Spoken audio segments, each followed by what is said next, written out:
And in the distance, if you listen carefully, you can hear Jake Humphries still pleasuring himself to the idea of the podcast he's going to be able to make with Eddie Howe now. That image isn't very good for your men's mental health. Welcome to the Anglo-Italian pod. As always, my name's Rory. I'm joined by my very good friends, Andrea and Adam. Adam, how are we doing, man? Yeah, very good. Despite the bittersweet moment of seeing Wickham lose at the hands of Hollywood FC and not seeing Deadpool, I'm all good. How are things in Milan, more importantly? Yeah, not bad, man. Throat a little bit fucked because there's a plague going around Milan. Not sure what it is. All kids spread diseases. Stay away from them if you can. But apart from that, Arsenal won. Woo! Andrea, we're going to get onto that one. How are you doing, man? Yeah, good. Apart from the mental image that's still progressing in my head right now, I'm trying to focus on this pod. But yeah, all good. Good. Glad to hear it. Well, this week there's a few stories that caught our eye. Mainly, now let's go through this. It is possible that there could be 11 English teams in Europe next year. I'm going to very quickly take you through exactly what needs to happen. Aston Villa fans, it's good news for you, I'll be honest.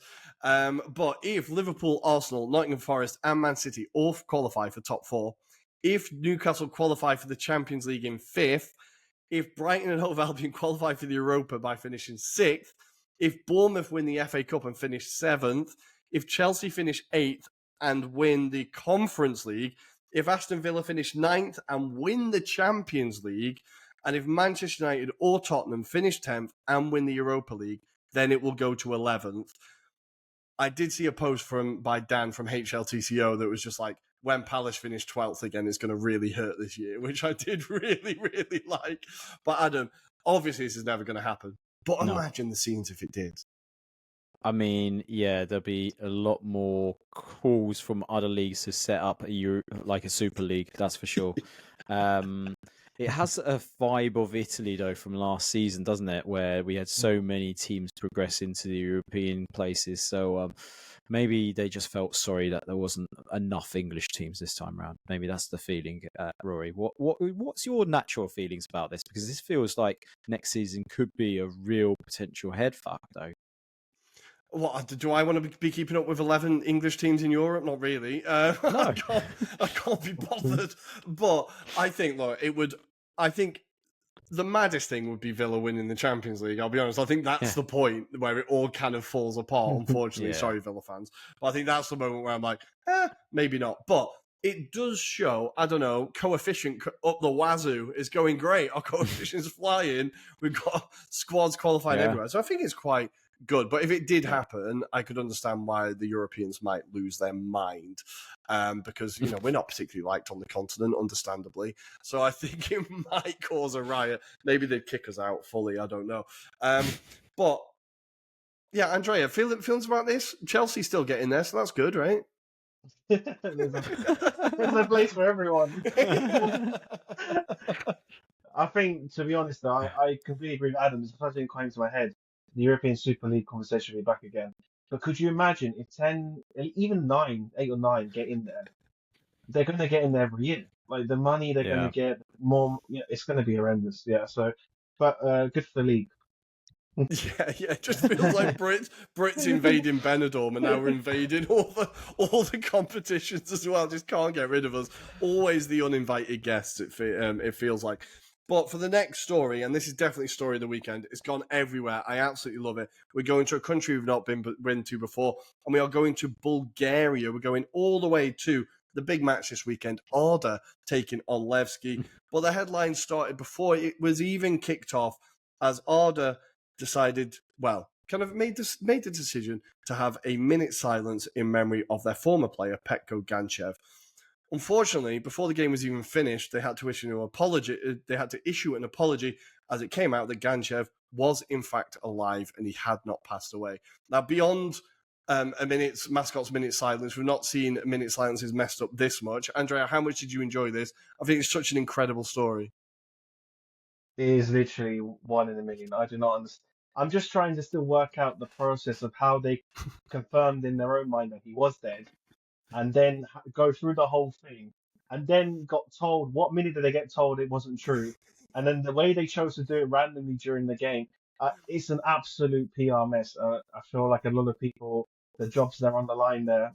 So it's absolutely horrendous. But I don't know. Maybe he was in witness protection. We don't know. It's just absolute shambles of why um, he was mentioned as he was and then wasn't. But who knows? I'm just But imagining. ultimately, it's the guy. Imagine his face seeing that. I can't even bear to imagine what he must have been going through. He's probably still. He will never let it go. It will just be forever in his head. That video. He's just It's running like the changing room you and could getting never. changed, right? You can't leave your death like seeing people mourn for you, and he's seen it. It's like it's surreal.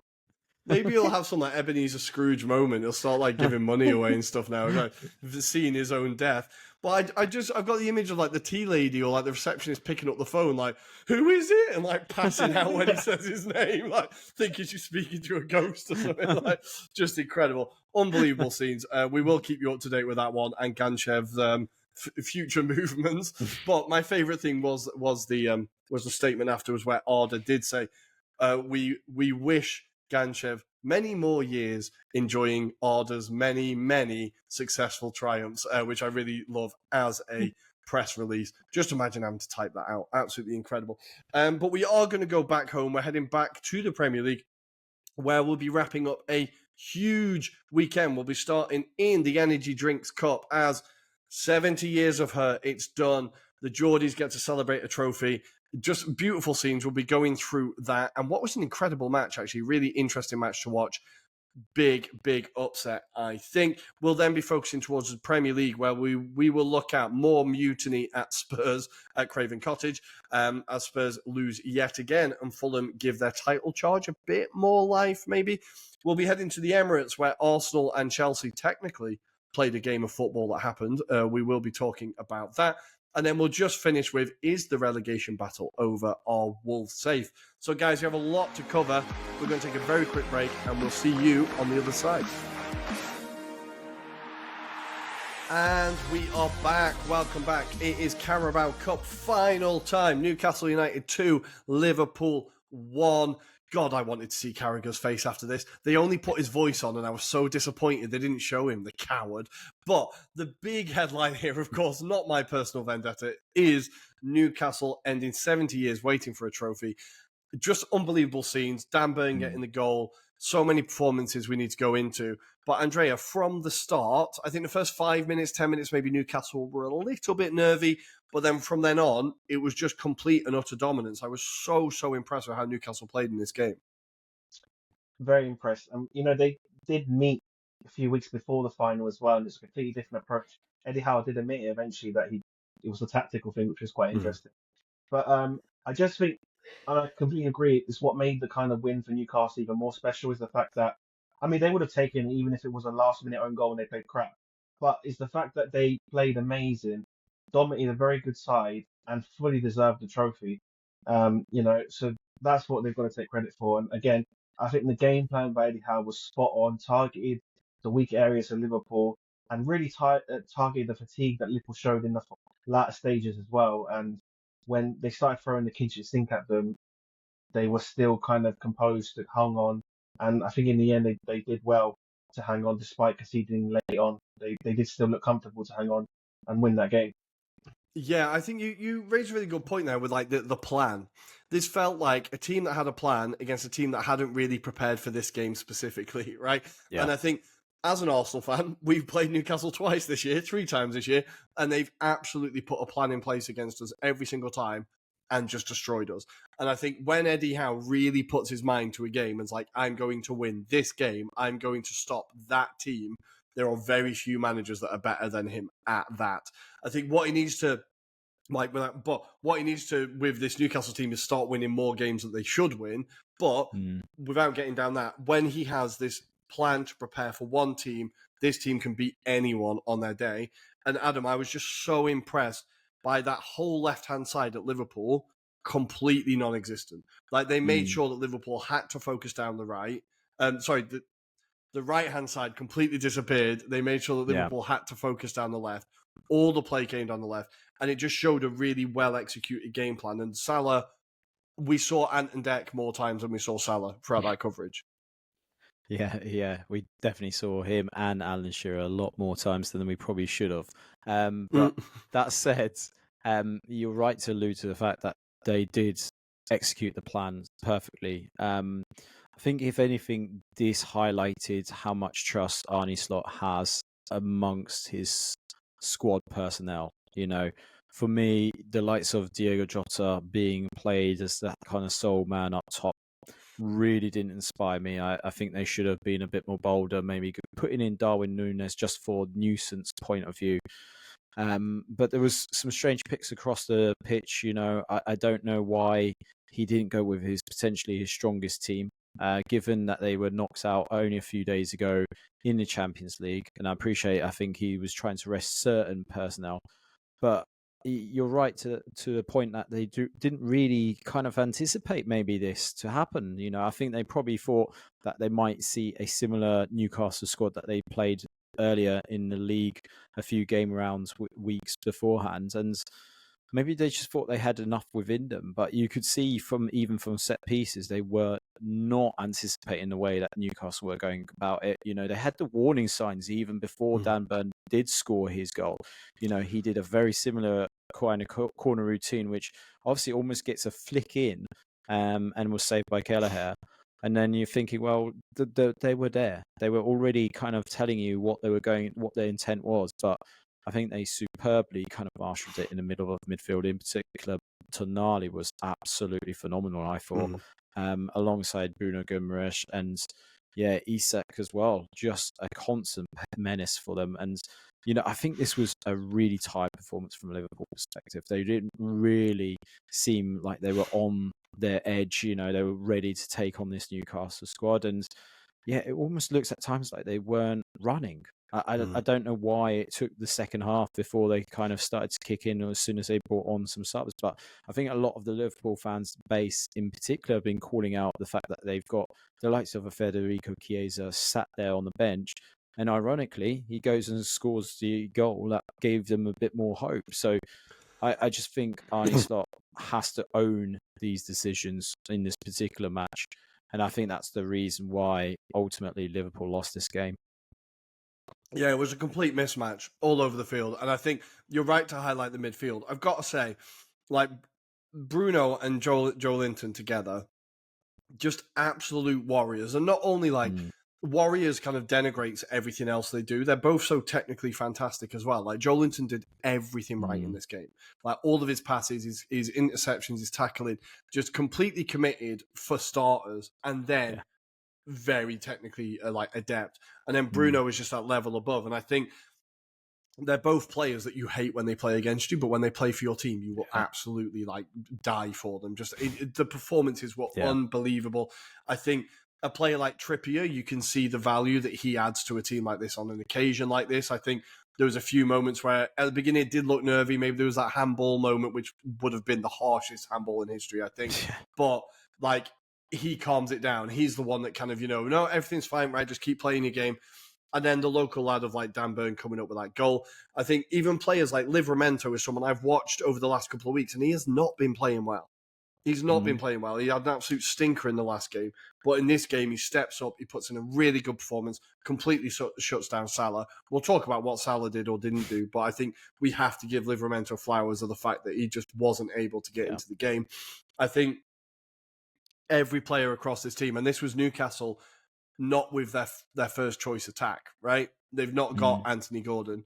Harvey Barnes, who had a fantastic game, wouldn't be starting this game normally. And I think they've still managed to just put in that completely dominating performance and fully deserve this. And I think we have to talk about the goal. You're right. The corner, Liverpool just didn't learn their lessons. They kept putting McAllister on him. I know they want Van Dijk and Konate on the 6-yard box, but if you can see an 8-foot bloke who's getting free headers every single time, you have to switch it up. You have to say, right, even the players on the pitch, though, at that point, maybe, they have to turn around and go, right, okay, we need to figure this out ourselves. How do we stop this happening? Maybe they thought they'd prevent the header if he got it, but that was a really good header. Yeah. You're not stopping it. It was a beautiful finish.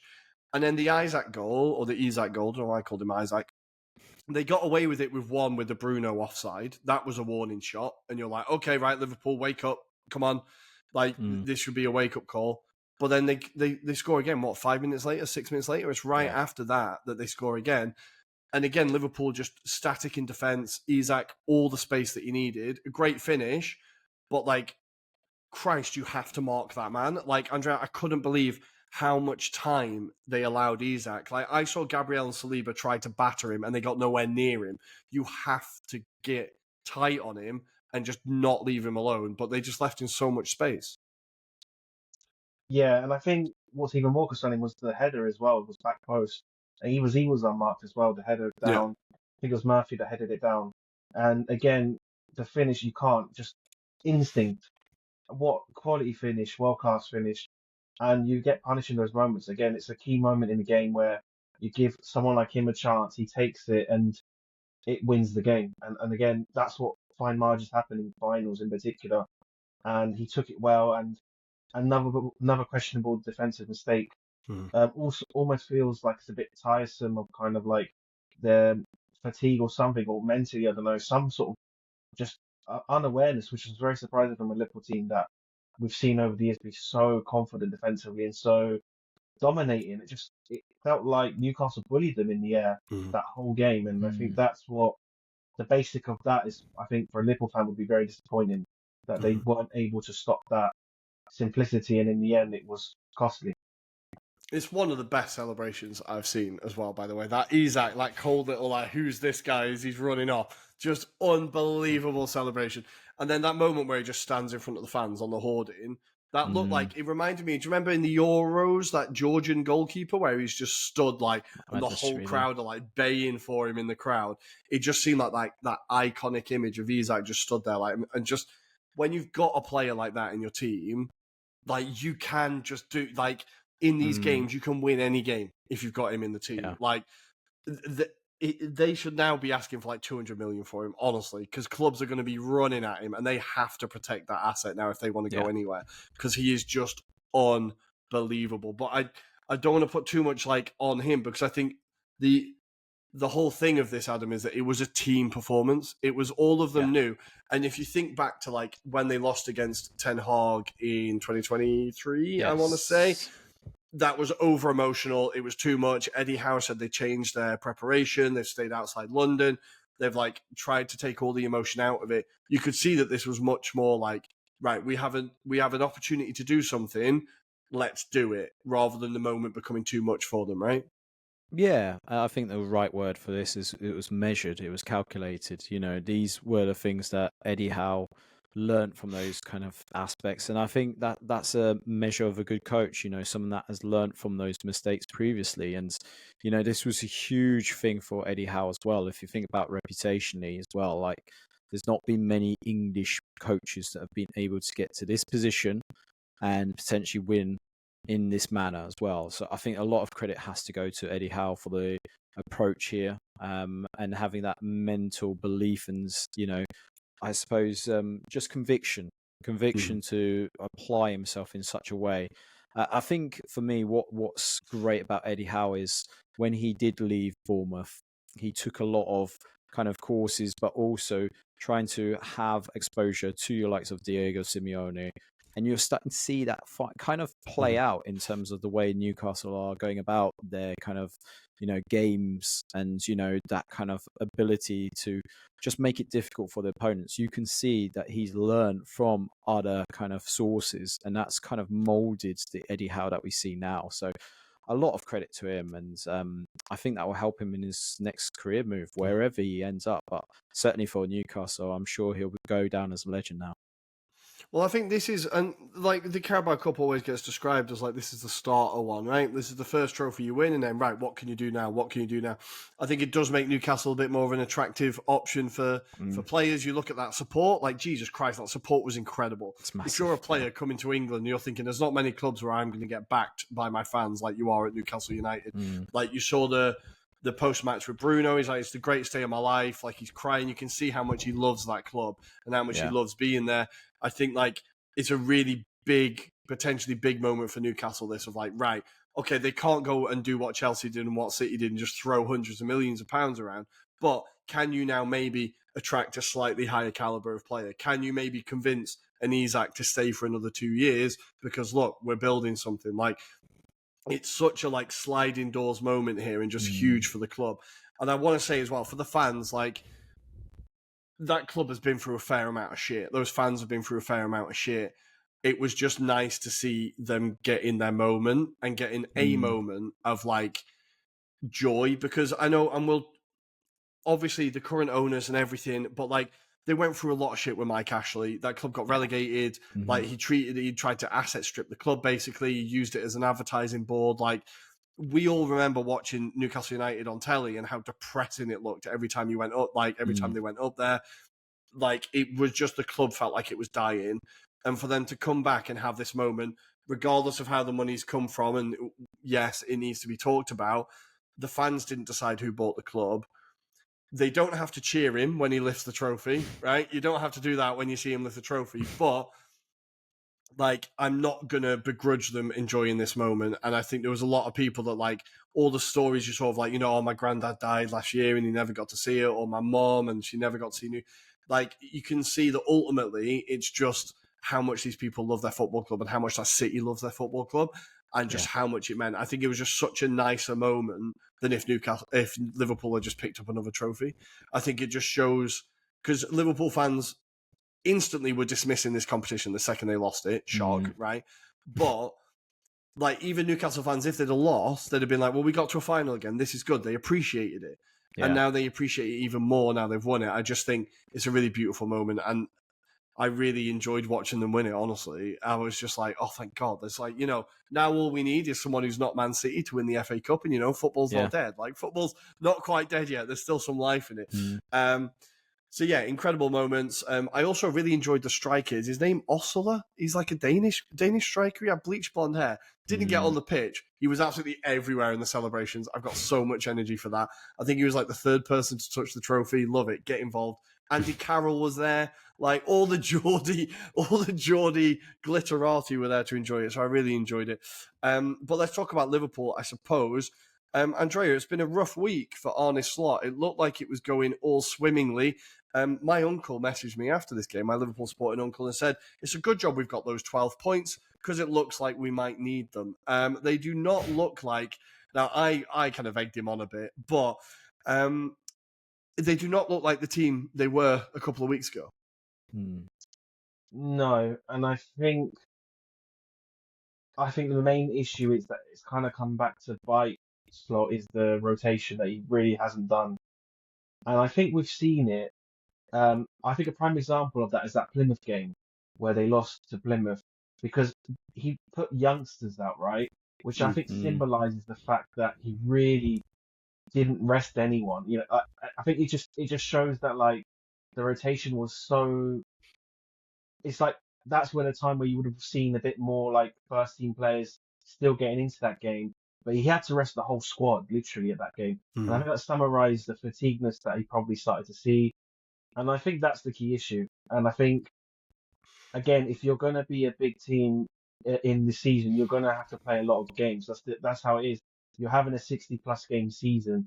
And yes, he wasn't backed in the window to get players, but there is depth there in that squad. You look at that front three, you could rotate anyone, even Chiesa again. Yeah. He doesn't get a look in on his day. We know what he can do. So I think that's what's the main kind of concern.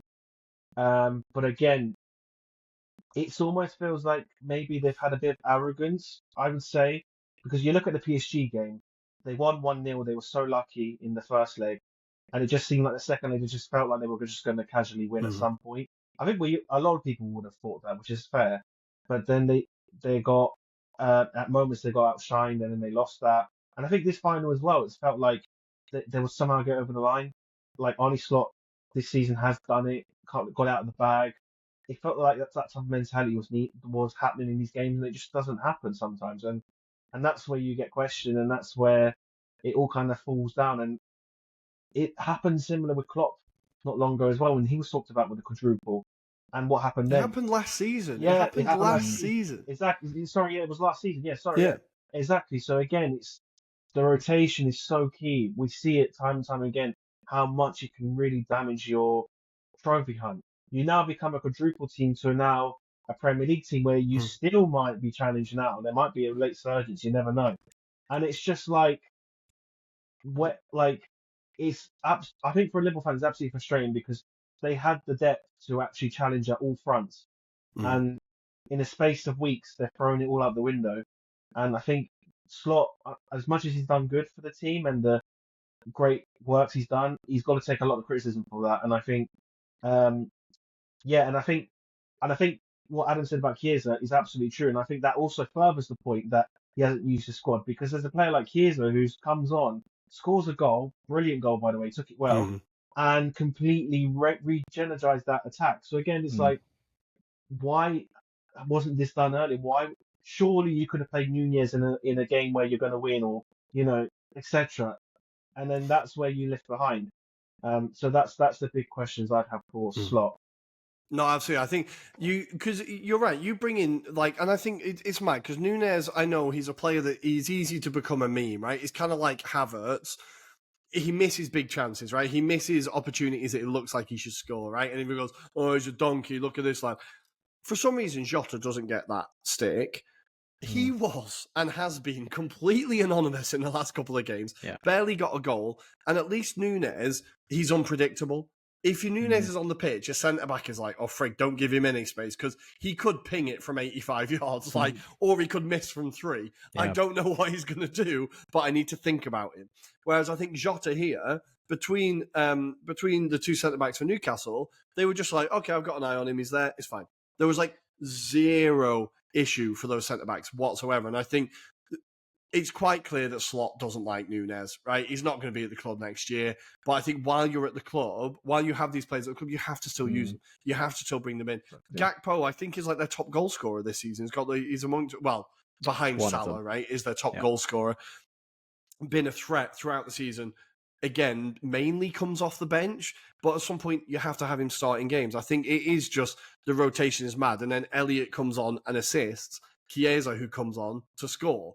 So you think, why isn't this done earlier? Why hasn't this happened? I think, Adam, is this a pattern? It did happen last year with Liverpool. They did start to drop points. This is a fairly complete squad. This is Klopp's squad. There is depth. There are all the pieces you need. Yeah, if they win the Premier League, it's incredible to come in your first year and win the Premier League. But there is that feeling of you could have done more. Yeah, definitely. What I don't know if you picked up on this, but post-match he kind of was asked about what's happening for next season because there's quotes from Van Dijk saying he didn't know where he was going to be next season, and he says, "I don't know where I'm going to be, where this squad is going to be next season."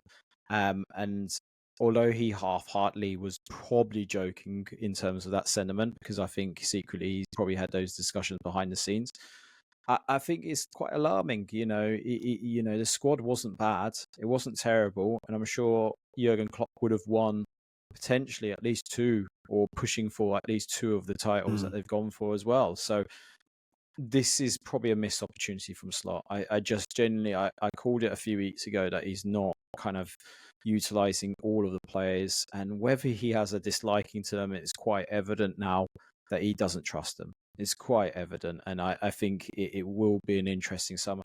One that will be mixed in with a lot of departures, it feels. And when that happens, it's not going to be straightforward. There might be an instant bounce, but once people are settled, it might take certain players a while to get to a rhythm in terms of stars. So I think that's the problem. It feels like, despite all of this kind of love and appreciation for Slot, it feels like he's going to untangle this by creating dramas that he doesn't need to. Mm-hmm. I know deep in my heart that the title race is done. I'm just not ready to quite give up yet. But I think it will finish closer than it is now. I think it will finish with us being closer to Liverpool because I think they'll still win it, but I think they're going to limp over the line. And what it will feel like is it will be a bit of an anticlimax of, obviously you'll celebrate winning it, of course you will, you've won the fucking league. But when it could feel like, when Napoli won it and they just kept going and kept going and kept going, and you're like, they're just not stopping. It has the potential to kind of feel like a really nervy ending of like, okay, we did have 12 points, now it's 8 points, now it's 7. Like, if you know what I mean, and there could be a bit of pressure. I know Arsenal aren't going to win it, but we are getting all our players back. There are 27 points left to play for. Let's do it. It's still on, boys. It's still on. We'll see. We'll see. But I think, obviously, just a really, really disappointing performance from Liverpool. I thought we need to talk about Salah. Obviously, those 3 players out of contract. So Trent has picked up the big injury. Van Dijk is being linked with Bayern Munich, being linked with the MLS. He was talking to the PSG representatives after the game. And now also Salah, it looks like there's still not word of them even offering him a contract at this point. You'd think by now there would have been some word of a contract has been offered. Andrea, is this part of the reason why the performances are dropping a little bit? That these players are looking around and going, okay, they've still not offered us anything. Or, like, it makes them feel not valued. They're starting to have their heads turned. Like, it felt like this could become an issue, but the club are also allowing it to become a bigger issue. As much as they're professional, I feel like it still does have an effect on their kind of performances and stuff. I still think it's in the back of their mind. I do think, though, that seeing what's happening now and kind of like this cycle of this Liverpool Klopp kind of squad team seems like it's slowly starting to come to the end. You know, we've seen like even Andy Robertson starts to, key players that were very consistent in that Klopp era are coming to kind of the end of their kind of the last stage of the career, per se. And it's like whether they have the energy to kind of persist with that high intensity, standard you've got to be at Liverpool to win stuff. I just don't know if they have it in them. That's what I question whether they might look away. And even you can even argue Salah at this point. And I think what doesn't help as well is that they've won everything at Liverpool. So it's the motivation whether they still have that intensity, because like Klopp, Slot demands that very high intense play. It's very demanding. It's very all in, all nothing. And I think that perhaps as well as being like, but am I going to be here next season? I don't want to pick up an injury or whatever goes on in their minds, might kind of, it's a bit of like friction there. And I think time will tell, but I think this is where, and now you look at these games where they've easily got beaten in the PSG game, because let's be honest, the first they should have got battered. They should have got battered. They got hammered. The final they got hammered, and even Plymouth they got hammered. So I think when you're Salah, when you're these players who have still a few more years to offer, still quality to offer, you got to look at it and be like, is this squad maybe not going to be there next season or next few years? Maybe is there another team I can go to that can still got heights to reach at? And that's where you think perhaps that's where the ceiling could be. So again, a lot of question marks, but it doesn't help. But again, I think you're right. It does go back to the club. Why this hasn't been resolved earlier, or there's a clear statement that he's staying or going, like sorted. At least the fans know. The fans will get behind them right till the end, and then we'll see from there. But again, that kind of not knowing kind of thing doesn't help the players, doesn't help the fans, and certainly doesn't reflect well with the board as well.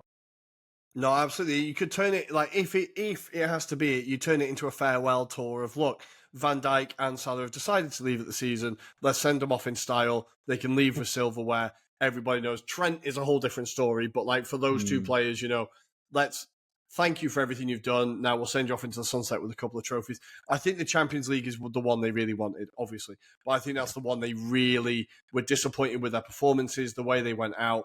That how they won in Paris, I will never know, but that should have been 4-0 PSG. I think their performances in general really disappointed them. Just a failure to turn up. I thought McAllister was really bad in this game. I really thought he was miles off it. And Szoboszlai as well. But I do also have to say that Trent, this is when you realise a player like him, you realise the key role he performs in this team. A lot of those cross-field passes that they do don't hit the same when it's Kwanzaa, unfortunately, and that's no disrespect to Kwanzaa. He's just not Trent Alexander-Arnold. You can see how much they rely on him, and that was a huge miss. But yeah, absolutely congratulations to Newcastle. Unbelievable moment. Their fans just looked like they had the best time, and I really enjoyed seeing all the people from London annoyed that it was full of Geordies. So please, I hope there's still plenty of them down there. I'm sure there's still plenty of them partying down there. So yeah, absolutely congratulations to Newcastle. Unbelievable there. Love it. But let's move back to the Premier League and a bit more Schadenfreude, I suppose. Let's go to Fulham 2, Tottenham Hotspur 0. Just for clarification, this is the 15th defeat for Tottenham Hotspur in the Premier League this season. Unbelievable. I can't say that I was particularly surprised by the result. Fulham have a pretty good record when they come up against the bigger teams. They've been in pretty good form. They're starting to, push a little bit.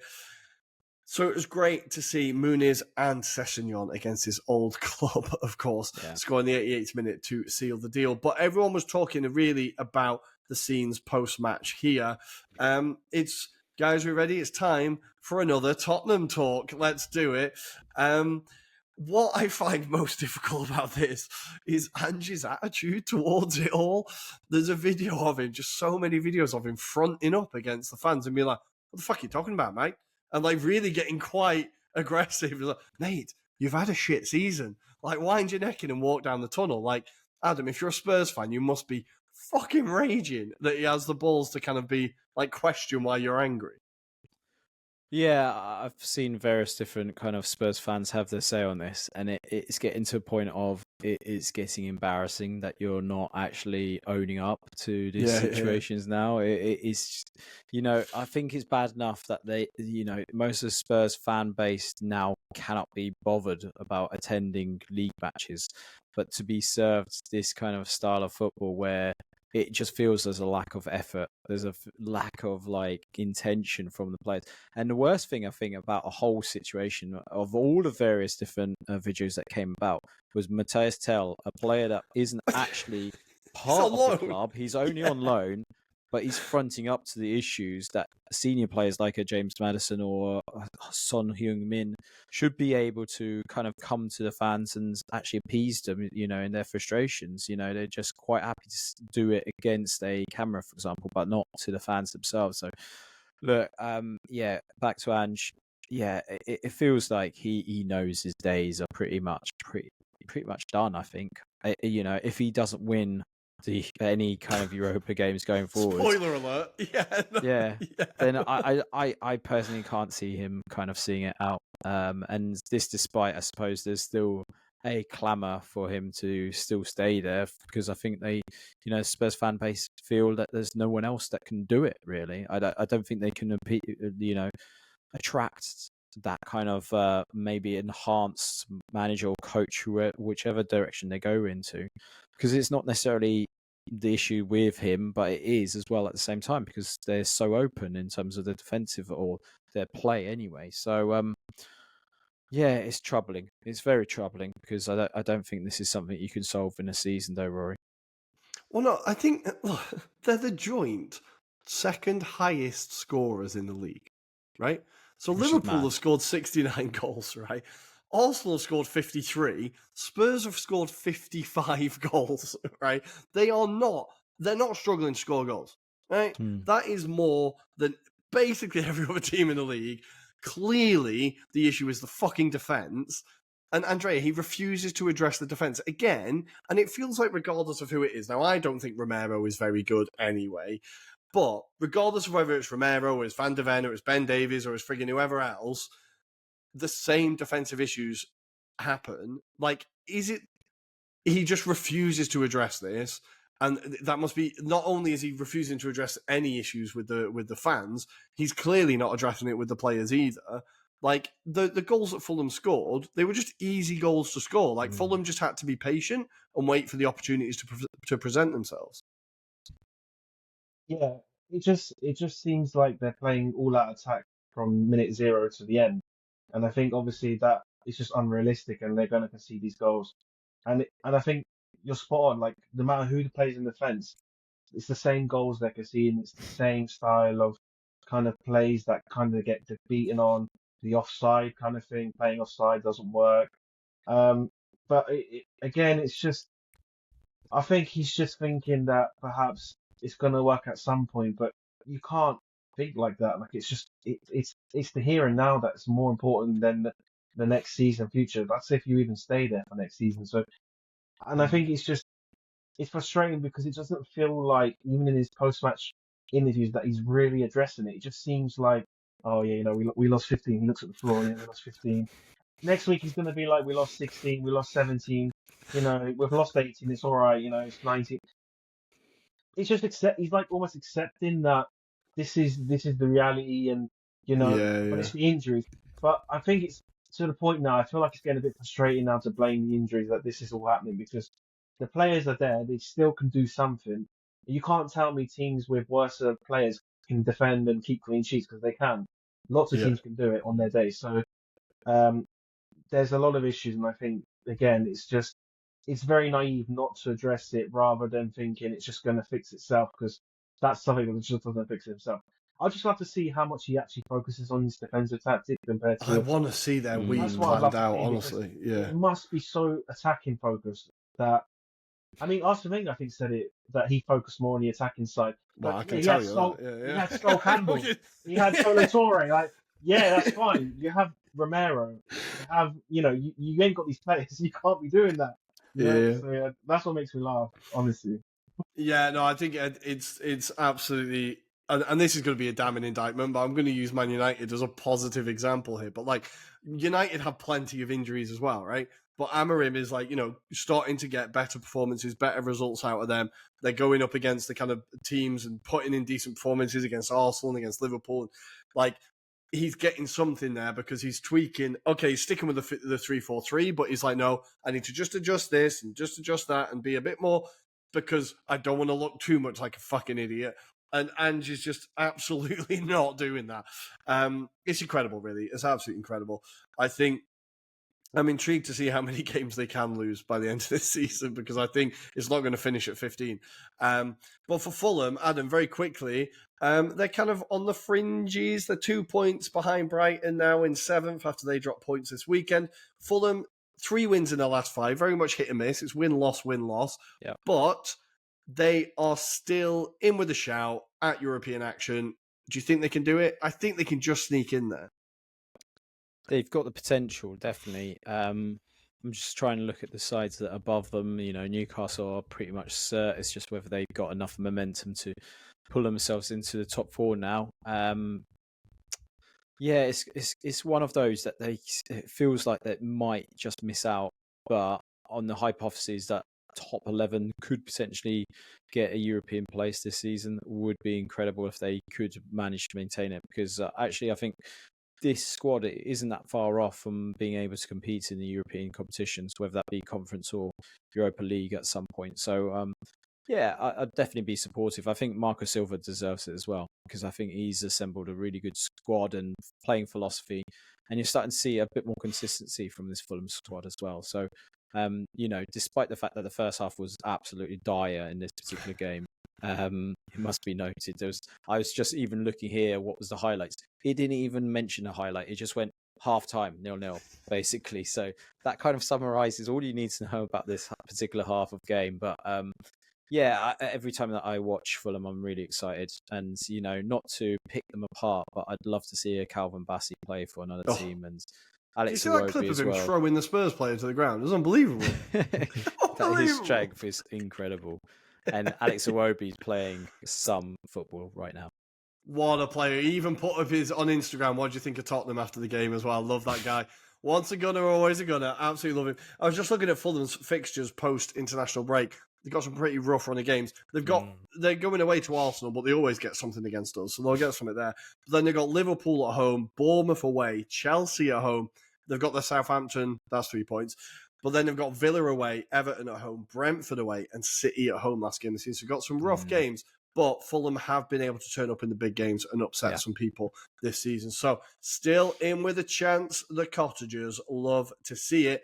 The last Premier League game we're going to look at in depth maybe is Arsenal 1, Chelsea 0. This was technically a game of football. The maddest thing to me, and Andrea, I don't know if you agree, the refereeing in this game was mental. I feel like Thomas Partey could have been sent off, and for some reason wasn't. Fofana could have been sent off about 4 times, wasn't. There was a clear handball that absolutely wasn't given. Fofana was finally booked, but it was for, of course, kicking the ball away. Like, Chris Kavanagh had one of the weirdest refereeing performances I've ever seen.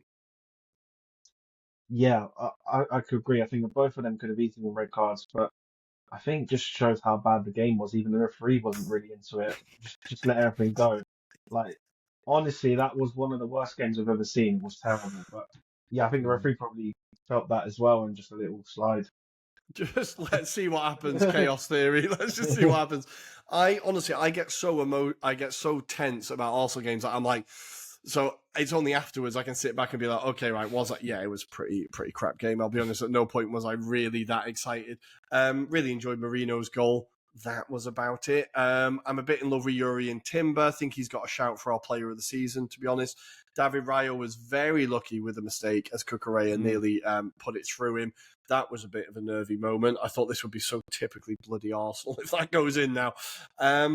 And yeah, Arteta's post-match, really enjoyed him doing the little prank of pretending to run off when asked about Bukayo Saka's fitness, pretending to run away and avoid the question. I quite enjoyed that. So let's wrap up the rest of the games very quickly. Southampton 1, Wolves 2.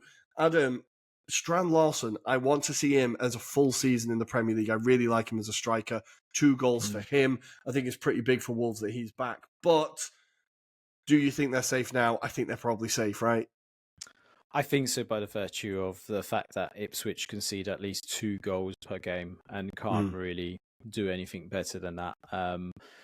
Yeah, I think they've got enough quality. Cunha should be back in the fold for next week's game as well. So again, they've got another influential player that could basically gain them points and propel them up the kind of table. I think it'll be a question mark for next season to see what happens with that squad. I think they'll retain most of them, but I get the feeling Cunha could be one that would be wanted by a few clubs as well. So despite his misdemeanors of recent times. But yeah, Sean Lawson is a player that I think he gets underrated because sometimes a lot of the focus is towards Andre Gomez or Andre, and you've got obviously Cunha as well.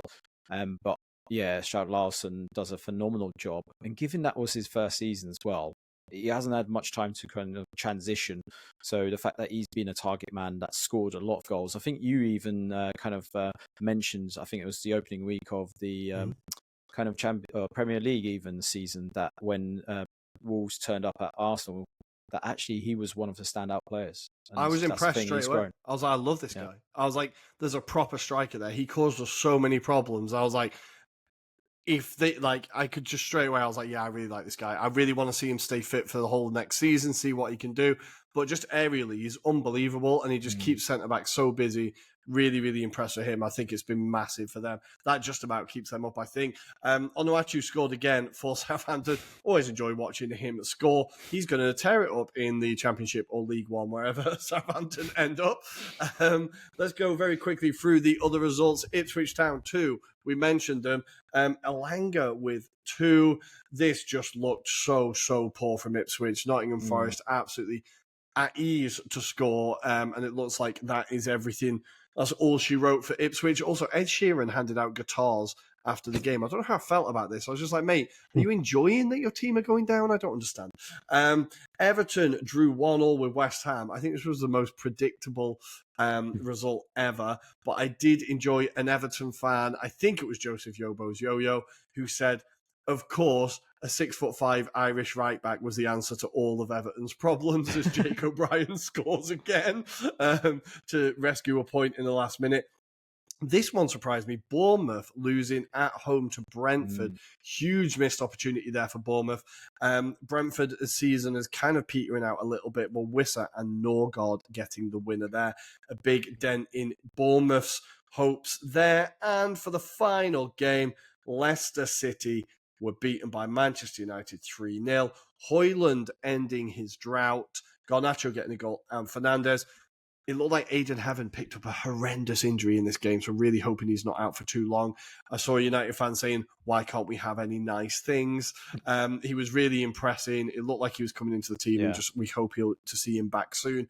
But, Andrea, I've got one question for you with Leicester. Why on God's green earth did they sack Steve Cooper and replace him with Van Nistelrooy? It is just the week by week, it looks stupider and stupider, that decision. Yeah, especially the fact that, Cooper experienced it with Forest and done well to keep him up in the end, which is exactly what they need, right? Yeah. But it's just, it's crazy. And I think I thought Van Nistelrooy because it's such a big ask at this point. And he looks a promising manager to be fair for Van Nistelrooy. I've got to say, I do think it's promising, but again, it's too late. And it's like, uh, were they just accepting that they were going to get in Championship and then start with him again? But it's such a bad foot to start on. And you could have kept Steve Cooper, see if he stay up, and then change it. But yeah, no, it's a terrible decision in the end. All I see from the Leicester team is they play well for about 55 minutes, and then once they concede one, they concede five, and it just all crumbles. Even when we played them, I was like, okay, they're doing pretty well, and then they just lost it and just handed it to us at the end. It was just really, really, like, Adam, I understand that the Steve Cooper Nottingham Forest ties, but when you appointed him, he had been in charge of Nottingham Forest. Like, they could really do with the Steve Cooper now to get him out of the shit. Yeah, 100%. And they can't really lean upon him. Look, this was a massive gamble at the time as well. I didn't think necessarily personally, I'm not a big fan of Ruud van Nistelrooy, given his kind of exploits with PSV. I think there was rumours of him, maybe not really being apathetic to the group of players. I think obviously when he was brought into Man United, he got that maybe kind of sense of respect because of him being a previous player. But other than that, yeah, there's been a lot of common commentary from Leicester City fans about the way Ruud van Nistelrooy has approached his time there. Certain kind of calls for being tactically naive, but also, not playing the right players in the right positions as well. I think that's been a common theme. And yeah, it feels like Steve Cooper would have been a safe pair of hands, given I don't think he did terribly. They were outside of the relegation zone at the time when they sacked him. And yes, sure, the football wasn't apathetic. It wasn't pleasing on the eye, but certainly he gets a job done. He gets points on the board. And I think that's the problem. When you look at the January transfer business, they didn't do anything. So, Steve Cooper was working with a group of players that I think he was getting something out of them, but they had to, be, I suppose, pragmatic in games. And that's what he did. They didn't concede as many goals as people made out. And now it feels like there's just shipping goals left, right, and centre. So that's the moral of that story. Yeah, that's all she wrote, I think, for Leicester as well. And finally, I can't believe I forgot this one. Manchester City 2, Brighton 2. Kusanov might have the unluckiest start to a Premier League career in the world. He's playing genuinely very well, but the two moments that he'll be remembered for are absolute stinkers. He's really unlucky with this auto goal. But Haaland scoring from the penalty spot and Marmoush getting the headlines here. Andre, he looks like a really clever signing. Everything exciting that City have done since he came in has been him, right? Yeah, and I think what's exciting about him as well is the fact that I think he's very good in all kind of positions in that final third, out wide as well, even behind Haaland as well. So I think he's a exciting player, and I think he's going to have a really good career there. I think it's a very, very clever sign. I was intrigued to see how it went because it felt like it was like one good season in Europe, and now you're getting him. How's it going to go? But he's just been such a good player for them, and kind of. He has a lot more to his game than obviously Haaland scores goals, right? But Marmoush does everything and links everything together. I think it's a really key point that they've got him in there. Really impressed with him. But Brighton refused to give up, and Man City were still crap on the transition.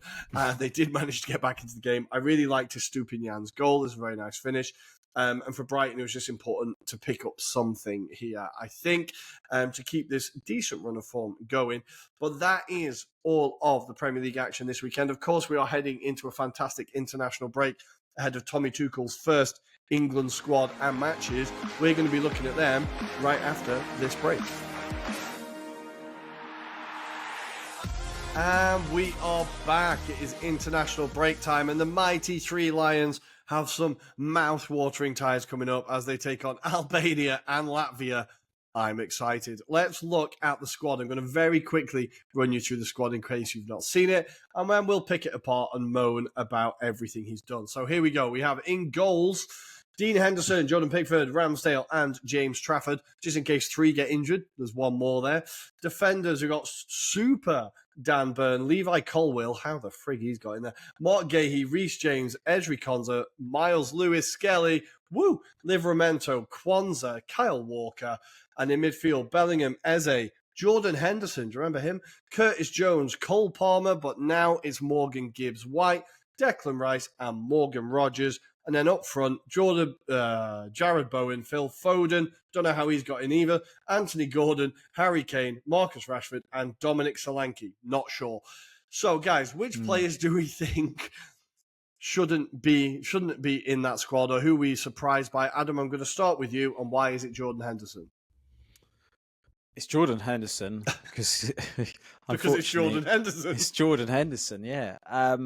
That was a baffling one. I can understand maybe from a experienced, practical point of view if he wants to embed a certain culture, but he's not a player that's on form. We even mentioned it offline. There's players like Lewis Cook, for example, at Bournemouth that probably have had a better season, but the most obvious omission from this squad is someone like Conor Gallagher, who is doing fantastic things at Atletico Madrid.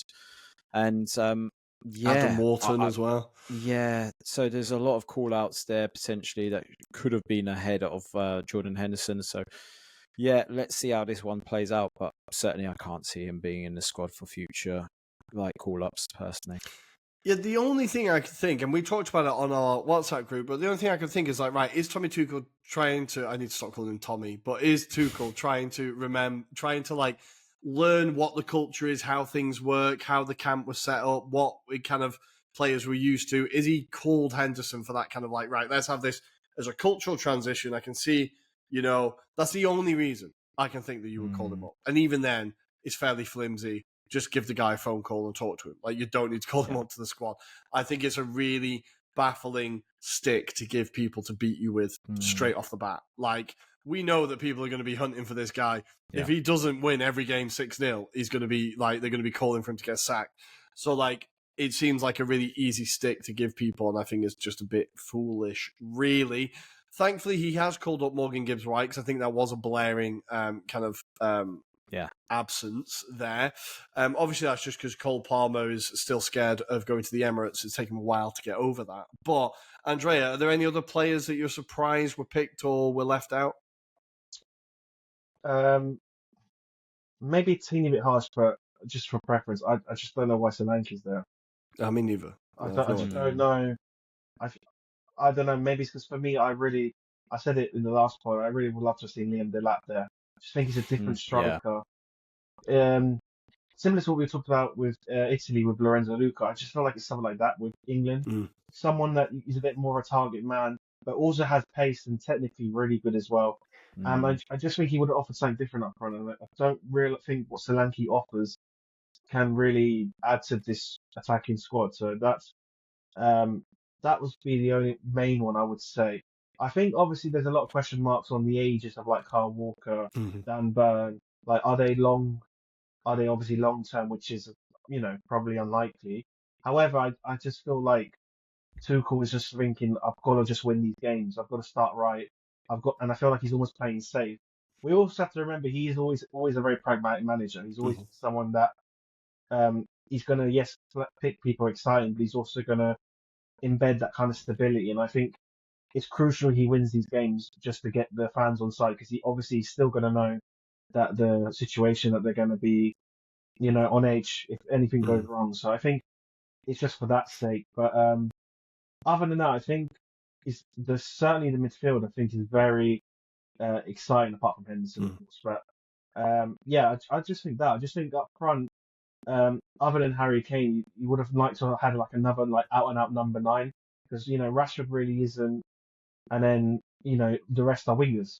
So it would have been good to have someone that a bit of more of an out to out 9 striker. I don't know if Watkins was injured. I was just about to say, is Watkins injured? Because that seems like an odd one. Yeah. I don't know. That seems like over Solanke, I'd be taking Watkins unless he is, in fact, injured. I have to look at that. But I'm pleased for Morgan Rogers getting a call up. I think he absolutely deserves that. I'm hoping that he gets some minutes on the pitch as well. He's such a kind of unique type of player in that team, someone who just runs with the ball, really direct, really excited to see him. Of course, personally delighted to see Miles Lewis-Skelly get his call up as well. I think he's going to go straight in at left back at this rate. I don't think it's going to be much of a competition. So I'll be intrigued to see how that one goes as well. But of course, the games are against Albania and Latvia. Without sounding too arrogantly English, these are games that we should really be winning. Adam, Albania are a fairly decent side. Like, they're not as bad as everybody expects them to be, but England should be breezing through this kind of 2-3s, probably, right? They should probably take advantage of the fact that both of the games are at home. So yeah, I expect both sides will make it difficult by putting 10 men behind ball. Make it really difficult. Albania probably the ones to be more wary of. They proved in Poland's qualification for the Euros as a difficult opponent. Now led by Silvino, the ex-Arsenal coach or player, should I say, and he's now coach these days. So yeah, expect him to be quite clever and astute in terms of his approach. I'm not expecting that to be straightforward, but good test for Thomas Tuchel as well at the same time. I suspect it'll be important for him to get a win, in particular, given the notion of how he's approached this match. Working all the way in Germany because people forgot about Teams and being able to work remotely to do your tasks. But yeah, I mean, I think this will be important for him to get 2 victories on board straight away, because the next game thereafter is away to Andorra, so it gets easier. Yeah, the World Cup qualifiers are anyway. Like, I think honestly, Tuchel, like Andre said, he's a super pragmatic coach. I think he sees this as a job not for a long time, but a job where you turn up, you win something, and leave. And I think he's just looking at, like, right, how do I win something within the next 2 years? And then there's a statue of me in London. Like, how do I get that done? So I think like, I'm really excited to see where this goes because he won the frigging Champions League with Chelsea and nobody saw that coming. So I think you're really, really excited by what he can do. And hopefully it all gets off to a good start.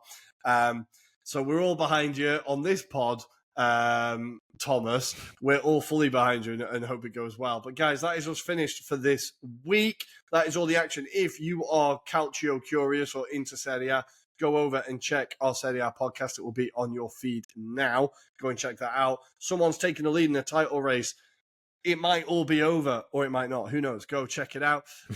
If you are listening on Apple Pods, please give us a rating and review. I know the majority of you are. Please do it now. Thank you. You can find us all on all the social media platforms at Anglo-Italian Pod, except Twitter, where we're at Italian Anglo Pod. If you're on YouTube, hit the like and subscribe button down here somewhere. Guys, anything to say before I send the listener home? No, enjoy your internationals. We'll see you later, guys. Ciao, ciao. Bye.